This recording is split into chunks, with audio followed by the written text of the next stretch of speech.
लगान इतिहास के पन्नों में गुम हो गई एक कहानी। आपने जितनी बार भी ये लाइन सुनी होगी फिल्म की शुरुआत में, हम सबको लगता है कि क्या ये कहानी सच थी। हाँ, बिल्कुल सच थी, लेकिन वैसी नहीं थी जैसे फिल्म में दिखाई गई है।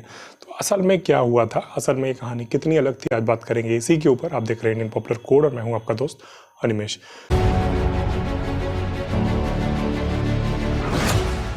तो लगान की कहानी शुरू होती है एक क्रिकेट मैच के लिए, जो दोगुने लगान को माफ़ करने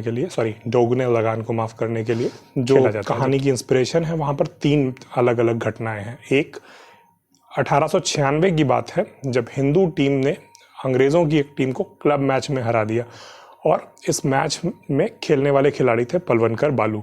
बालू एक दलित खिलाड़ी थे जिनसे इंस्पायर्ड है कचरा का किरदार। उसके ऊपर हम एक अलग से वीडियो पहले भी कर चुके हैं, आप चाहें तो उसको देख सकते हैं।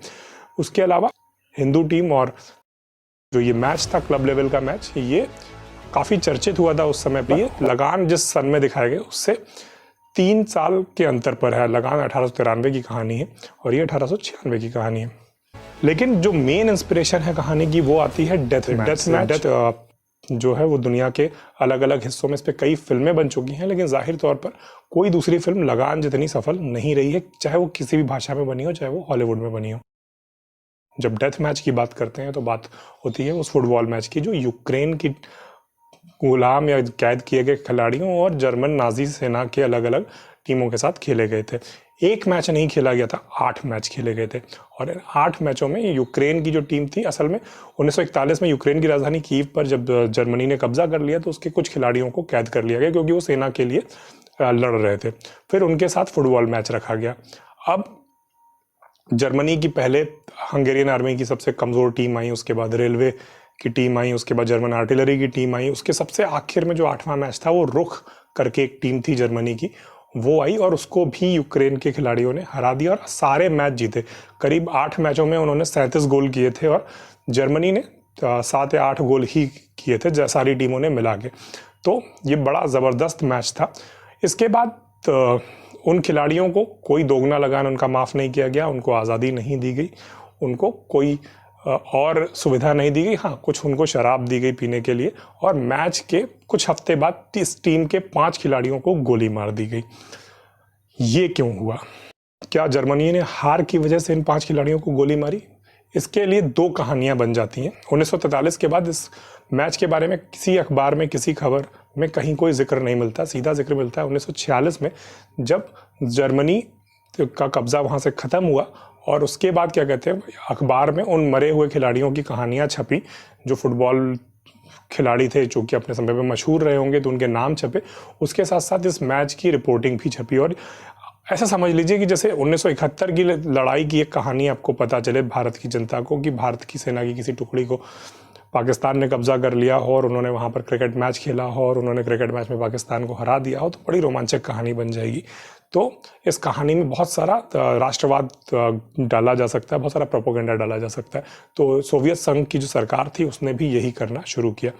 उसने इन खिलाड़ियों को हीरो बनाया, इनके ऊपर उपन्यास लिखवाया, इनके ऊपर फिल्में बनी। सारी चीज़ें प्रोपेगेंडा के तहत हुई कि वे लाल जर्सी पहन के खेले थे और जर्मनी के जो लोग थे वो जर्मन शेफर्ड एल्सेशियन कुत्ते लेके खड़े थे और वो बहुत क्रूर थे। और जब जर्मनी वालों से हार बर्दाश्त नहीं हुई तो मैच खत्म होने के बाद उन्होंने टीम के कुछ खिलाड़ियों को गोली मार दी।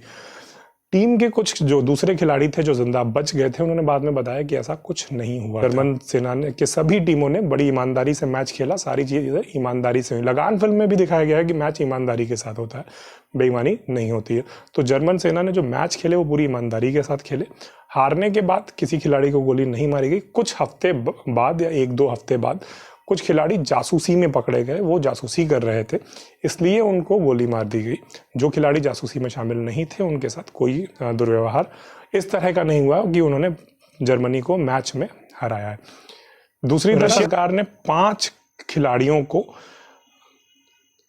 मेडल ऑफ ऑनर दिया, जो भी उनका सबसे बहादुरी का सम्मान है। तो अब हिसाब जोड़िए, फुटबॉल टीम जो होती है उसमें एक्स्ट्रा और सारे खिलाड़ी मिला के करीब 15 खिलाड़ी होते हैं। तो 5 खिलाड़ी मार दिए गए, इस बात पे थोड़ा सा मतभेद है, कुछ लोग कहते हैं 4 खिलाड़ियों को मार दिया गया, कुछ कहते हैं शायद 5 को मारा गया। हम 5 मान के चलते हैं और 5 खिलाड़ियों को मेडल ऑफ ऑनर दिया गया, यानी हो गए 10। बाकी के 5 खिलाड़ी कहाँ गए? तो ये वो खिलाड़ी थे जिन्होंने इस प्रोपेगेंडा में शामिल होने से मना कर दिया, तो कि उनको कोई सम्मान नहीं दिया गया। लेकिन ये कहानी अपने आप में इतनी दिलचस्प थी कि इस कहानी को हर जगह अपने अपने हिसाब से बदला गया। हॉलीवुड ने इस पे फिल्म बनाने की सोची। अब अमेरिका और रशिया या यूएसएसआर की जो दुश्मनी थी वो तो जग जाहिर थी, तो उन्होंने इस कहानी को बदल दिया। उन्होंने कहानी बनाई जिसमें जर्मन कैंप में अलग अलग मूल के फुटबॉल खिलाड़ी शामिल होते हैं, जिनका कप्तान सिल्वेस्टर स्टेलोन को बनाया जाता है। 1980 या 81 की फिल्म है प्राइड, जिसमें ये मैच दिखाया गया है। इसमें कई फुटबॉल खिलाड़ी, जैसे पेले को भी लिया गया है, असल फुटबॉल खिलाड़ी भी लिए गए, और ये सारे अलग अलग मूल के खिलाड़ी मिलकर जर्मनी को हराते हैं। जाहिर सी बात है कि हॉलीवुड ने या अमेरिका ने अपने प्रोपेगेंडा के हिसाब से इस मैच की कहानी में बदलाव किया या अपने दर्शकों के दिखाने के हिसाब से इसमें बदलाव किया। इसी तरह से भारत में ये कहानी जब बनती है तो फिर उसमें लगान बनती है, लगान जो कि बहुत खूबसूरत और बेहतरीन फिल्म है। उसके बाद तीसरी जो फिल्म बनी वो 2012 में बनी, जिसका नाम मैच था। और मैच फिल्म जो थी वो रशिया ने बनाई, और इस बार बताया कि वो लाल जर्सी पहन के खेले और वो कॉमरेड थे यूएसएसआर के। लेकिन यहाँ तक आते आते एक दुनिया के इतिहास में एक बदलाव हो चुका था। यूएसएसआर टूट चुका था और यूक्रेन और रशिया दोनों आमने सामने आ गए थे। तो जिस मैच की कहानी को इतने साल तक यूक्रेन और रशिया दोनों अपना बताते थे, सब कुछ करते थे, उस पर यूक्रेन ने ही बैन लगा दिया कि ये फिल्म जो है प्रोपेगेंडा पर बेस्ड है, ये फिल्म यूक्रेन में नहीं दिखाई जाएगी।